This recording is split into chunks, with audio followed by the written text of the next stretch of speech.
الحمد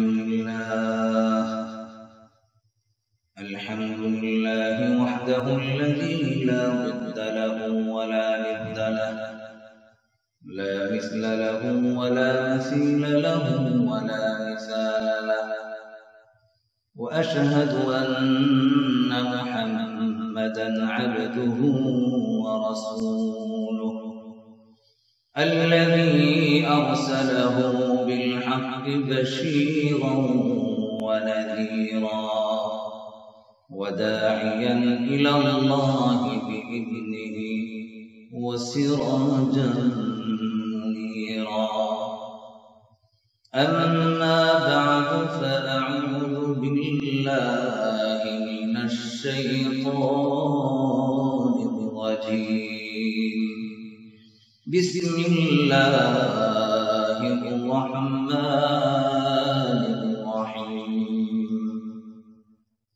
إن الله وملائكته يصلون على النبي يا أيها الذين آمنوا صلوا عليه وسلموا تسليما.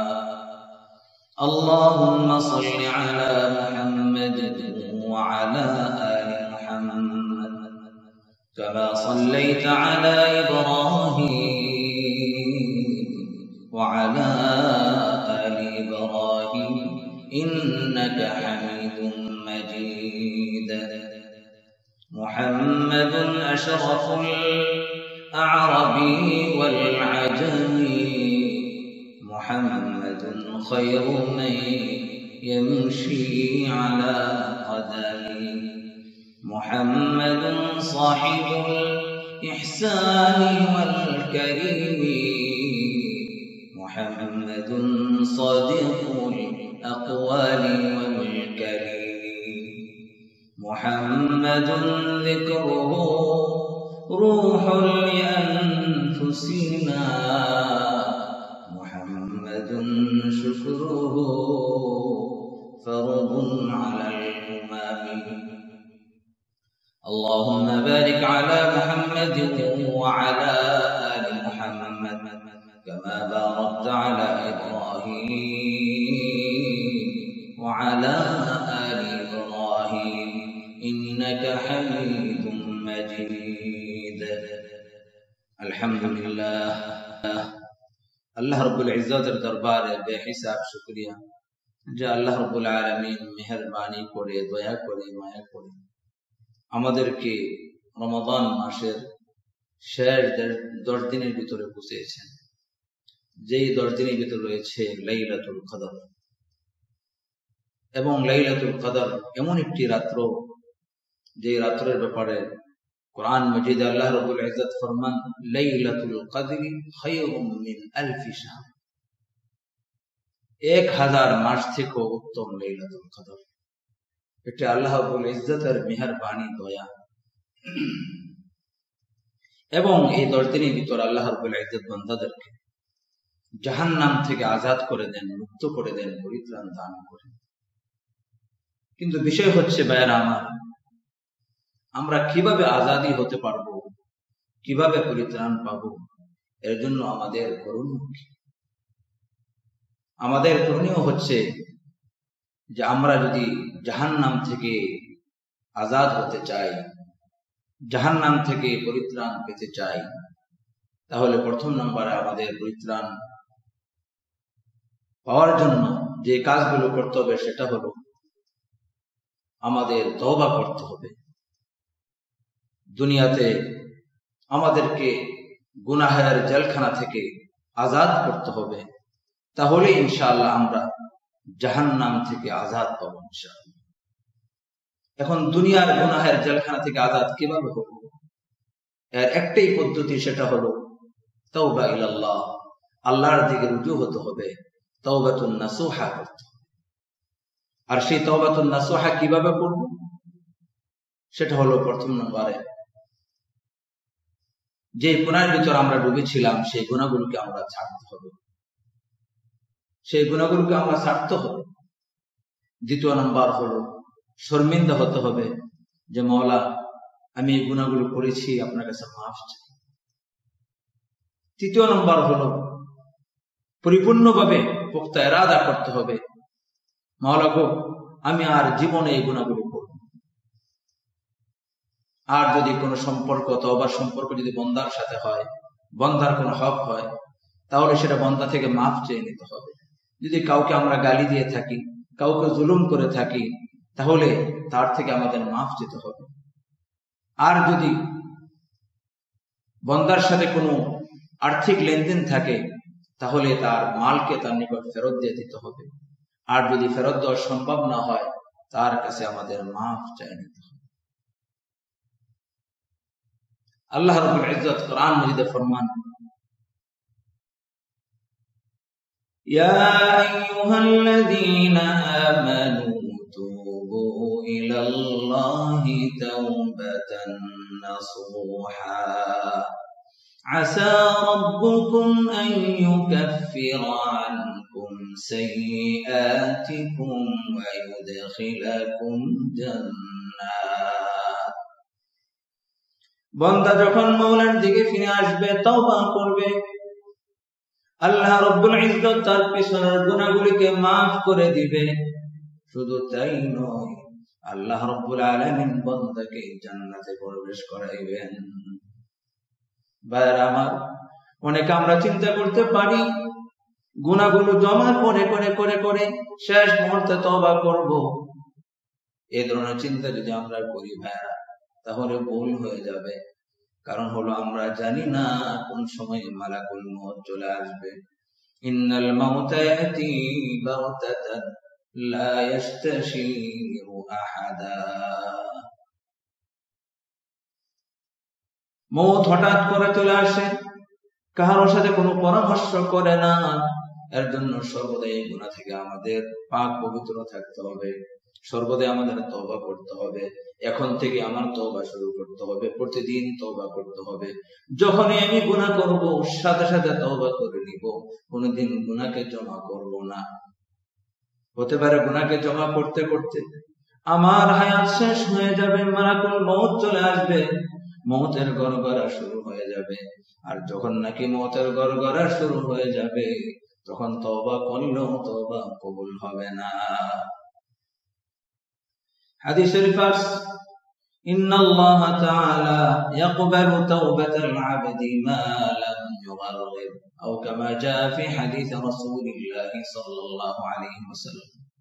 মউতের গড়গড়া শুরু হওয়ার আগ পর্যন্ত আল্লাহ রাব্বুল আলামিন তওবাকে কবুল করেন। আর যখন নাকি মউতের গড়গড়া শুরু হয়ে যায়, তখন তওবা করলেও তওবা কবুল হয় না। আর বান্দা যখন তওবা করে, তখন বান্দা পাক সাফ হয়ে যায়, এমন ভাবে পাক সাফ হয়ে যায় কেমন জানি তার কোনো গুনাহ নেই। রাসূল করিম সাল্লাল্লাহু আলাইহি ওয়াসাল্লাম বলেন, আত-তাইবু মিনায-যামবি কামান লা যামবা লাহু, আও কামা ক্বালা আলাইহিস সালাতু ওয়াস-সালাম। যে নাকি গুনাহ থেকে তওবা করে, সে এমন হয়ে যায় কেমন জানি তার কোনো গুনাহই নেই। ভাইরা আমার, অনেকে আমরা চিন্তা করি গুনাহ তো অনেক করেছি, আল্লাহ কি কবুল করবে কিনা তওবা করলে, আল্লাহ কি আমাদের গুনাহকে maaf করবে কিনা। ভাইরা আমার, যতই গুনাহ করি না কেন, আসমান জমিন পরিপূর্ণ গুনাহ করে যদি থাকি, আল্লাহর দরবারে যদি ফিরে আসি, মাওলার কাছে যদি হাত তুলে কান্না করি, মাওলা অবশ্যই আমাদের গুনাহকে maaf করে দিবে। আল্লাহ রাব্বুল ইজ্জত কোরআনে ফরমান, قل يا عبادي الذين أسرفوا على أنفسهم لا تقنطوا من رحمة الله إن الله يغفر الذنوب جميعا إنه هو الغفور الرحيم। আল্লাহ রাব্বুল ইজ্জত নৈরাশ হওয়ার জন্য নিষেধ করেছেন। সবসময় আমরা আল্লাহ রাব্বুল ইজ্জতের দয়ার দিকে তাকাবো, মায়ার দিকে তাকাবো। কারণ হলো আল্লাহ রাব্বুল আলামিনের গজব থেকে আল্লাহ রাব্বুল আলামিনের মায়া এবং দয়া অনেক বেশি। আমরা যতই গুনাহ করি না কেন, আল্লাহর রহম, আল্লাহর দয়া আমাদের গুনাহ থেকে অনেক বেশি বড়। এর জন্য আল্লাহর রহমত থেকে আমরা নৈরাশ হব না। যতই গুনাহ করি না কেন আমরা তওবা করব, আল্লাহর কাছে মাফ চাইবো, আল্লাহ রাব্বুল আলামিন আমাদের সমস্ত গুনাহকে মাফ করে দিবে। আল্লাহ রাব্বুল ইজ্জত বলেন, লা তাকনাতু মির রাহমাতিল্লাহ ইন্নাল্লাহা ইয়াগফিরুয যুনুবা জামিআ ইন্নাহু হুয়াল গফুরুর রহিম। নিশ্চয়ই আল্লাহ রাব্বুল আলামিন সমস্ত গুনাহকে মাফ করে।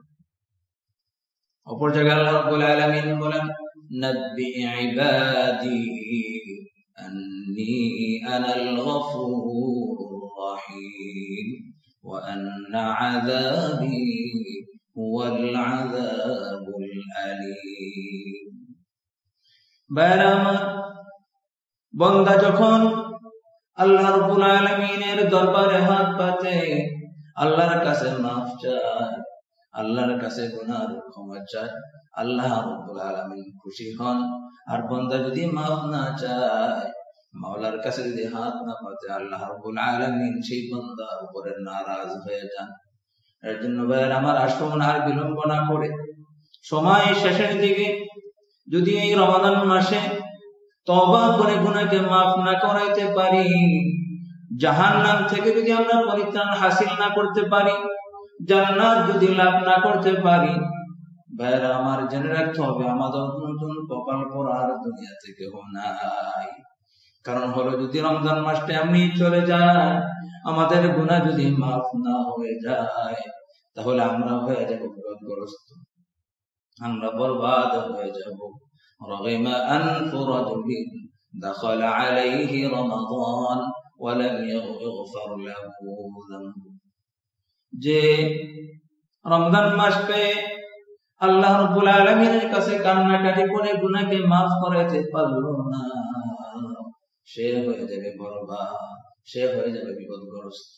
এর জন্য ভাইরা আমার, এখনো যে কয়দিন সময় আছে, আসুন মাওলার কাছে কান্না করি, মাওলার কাছে চাই, মাওলা গো জীবনে বহু গুনাহ করেছি গো মাওলা, আমাদের গুনাহগুলোকে মাফ করে দেন, জিন্দেগিতে আর কোনদিন গুনাহ করব না।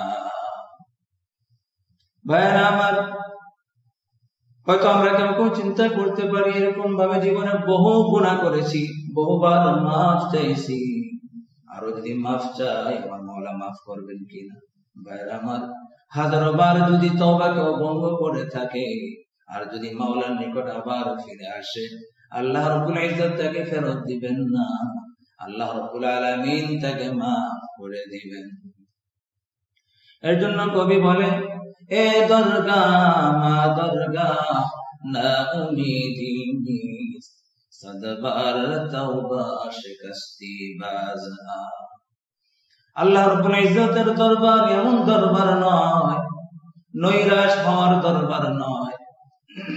যদি বারবার তওবাকে ভঙ্গ করে থাকো, বারবার তওবা করে যদি তওবাকে ভঙ্গ করে থাকো, আসো আসো আল্লাহর দিকে ফিরে আসো, আল্লাহ তোমাদের গুনাহগুলোকে মাফ করে দিবে।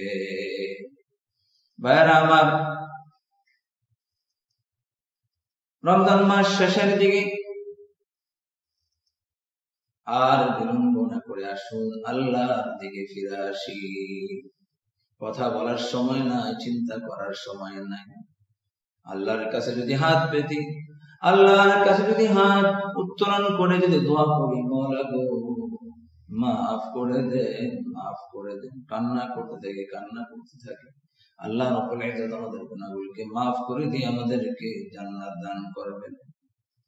ভাইরা আমার, এই কথাগুলোর উপরে প্রথম নম্বর আল্লাহ রাব্বুল ইজ্জত আমাকে আমল করার তৌফিক দান করে দেন, এবং যে সমস্ত ভাইরা এই কথাগুলো শুনেছেন তাদেরকে আল্লাহ রাব্বুল আলামিন আমল করার তৌফিক দান করে দেন।